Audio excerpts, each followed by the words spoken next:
Hello fellow crafters, this is Crafty Carol back with another quick demonstration instruction video.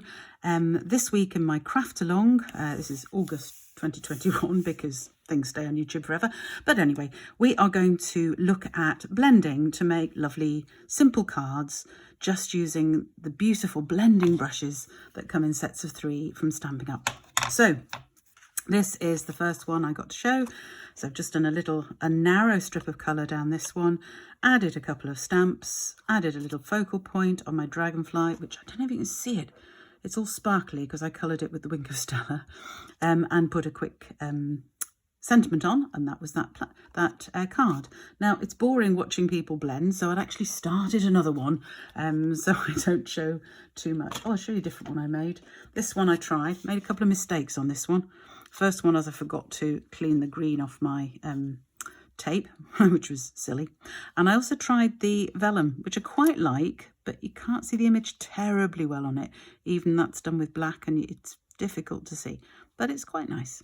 Just use 3 different colours on this one, obviously, in a slightly different layout. Ever so simple to make these cards. So for this one, I'm actually making a square rather than a strip on the card, and I've made myself a template simply by using a die frame cutout to give me the square shape. I've also made one for a circle, so you can do a circle one as well if you wish. And I've chosen the same 3 colours as I did on one of the previous cards. I've chosen, this is a different set actually, no, because I put polished pink in this. These are 2 of the new colours. I've used pale papaya and I've used fresh freesia.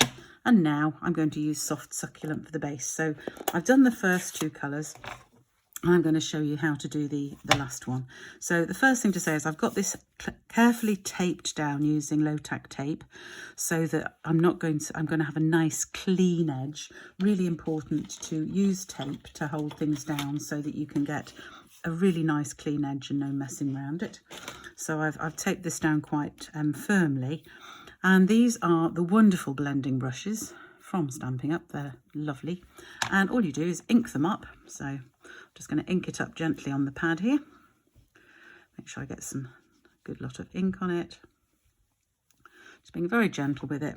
Then I'm going to dab it off a couple of times on my scrap paper because I don't want to have lines. And if you start straight on your card, you're going to get lines. So the next thing to do is start just off the card and start with circular motions and just start bringing it in across the area you want to colour. And you'll see at first it doesn't look like there's anything much there. Do not be tempted to press down. You're not pressing down, you're just guiding. So my finger, I could take it off actually and do the same thing. I just find it useful to have it there just to guide a little bit. And I'm not pressing, I'm not using any force at all. And you can see that gradually as you go backwards and forwards, you build up the colour. So I'm going to put a bit more ink on here now. Dab the first bit off, start at the side, come back onto my card.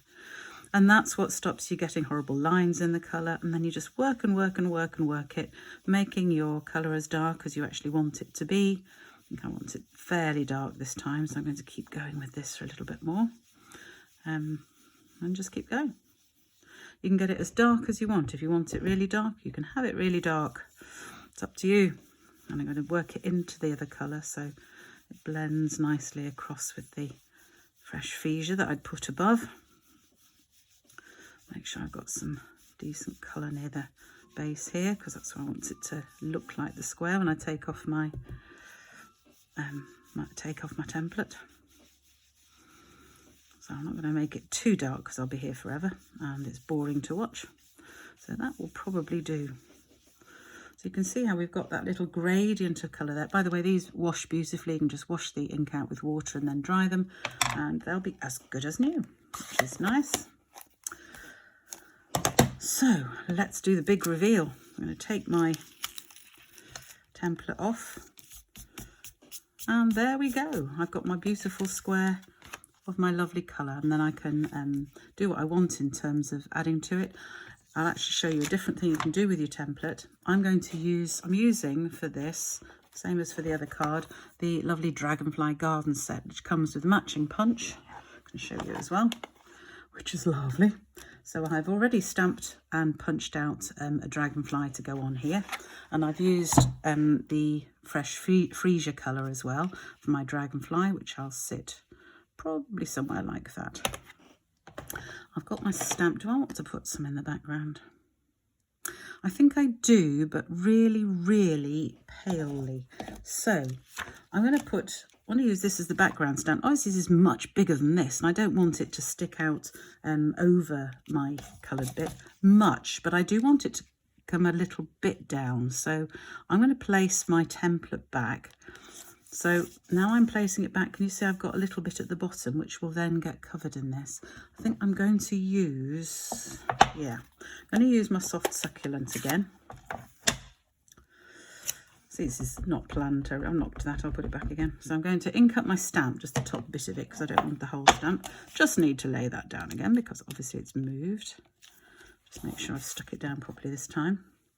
And then I can use my template to make sure that I've stuck it down. I don't like working straight like this. I can't do it with there we go.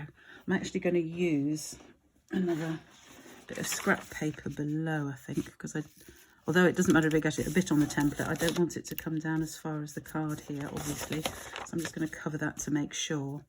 I'm going to stamp off because I don't really want this to be too dark. I just want a little hint of it. So I'm going to stamp that off. Probably stamp it off even twice, actually, this one. And then we're going to just stamp on here. We'll see what it looks like. Don't want it going too far up, but I want a little bit down the bottom. So we're going to try just there. So I'll just stamp that gently. And that's nice. It's just giving me a little hint of what's there. Might just do one more, actually, and have a couple of these going across. I might have another one over this side. So again, stamp it off, stamp back on. So coming a little bit down the bottom, that's what I wanted, just to come off the bottom a little bit. If you wanted it to go right up to there, obviously that's fine as well, totally up to you. So that's my plant that I've put on there. I'm also going to have some butterflies floating in the sky, and they are going to be in my pale papaya. I think I'll probably do them in my fresh freesia. Again, choosing not sure what to use. I think I'm going to use my fresh freesia. So this is the butterfly stamp out of that set. I'd even have the right way around, that would be good. I'm going to stamp off again, and we'll have our butterflies up here because I'm going to put my other butterfly the other side. So that's added those. One floating around over the top of that plant there, but I'm not too bothered about that. Then I can take off my template again. And that looks a little bit messy down the bottom here. Perhaps I should have stuck it on the top. Who knows? I can always do something about that, because what I can do actually is just put this back on there. And I'm going to stick it down again. I'm just going to get my, can I reach it? My Evening Evergreen, which is the darker green. Ooh. And I'll use the same blending brush because it's green. It won't matter too much. Just make sure this is absolutely lined up.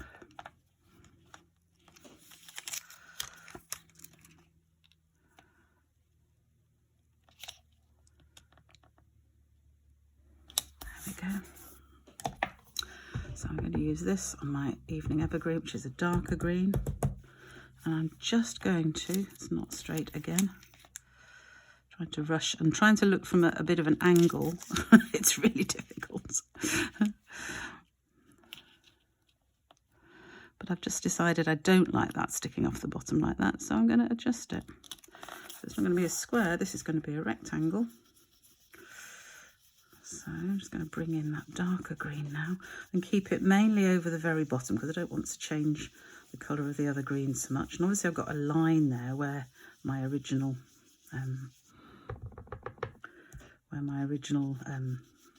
square was sitting. So I'll just have to work to get a little bit darker and just blend away that line.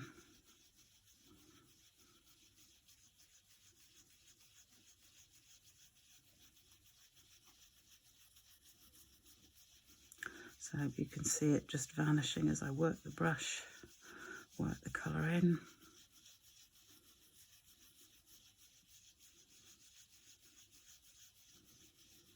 Patience, I think, is the thing with blending.